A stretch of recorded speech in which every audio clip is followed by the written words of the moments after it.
সুবহানাল্লাহ। রাসূলুল্লাহ এই মুসলমান বানিয়েছিলেন, এই সমাজ বানিয়েছিলেন।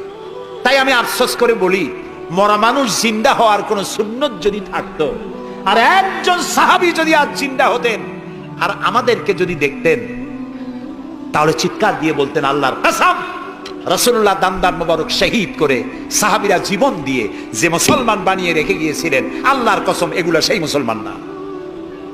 আমাদের চরিত্র এই পর্যায়ে পৌঁছে গেছে। রাসূলুল্লাহ সাল্লাল্লাহু আলাইহি ওয়াসাল্লাম ইসলাম দিয়ে মানুষকে একটি সুন্দর সমাজ দিয়েছেন। ইসলাম মানেই শান্তি। বলেন তো ইসলাম মানে কি? বলেন না, অর্থ কি? শান্তি। তবে শর্ত সাপেক্ষে, যারা আনুগত্য করবে তাদের জন্য শান্তি। আমরা একজন আরেকজনের সঙ্গে দেখা হলে কি বলি? আসসালামু আলাইকুম।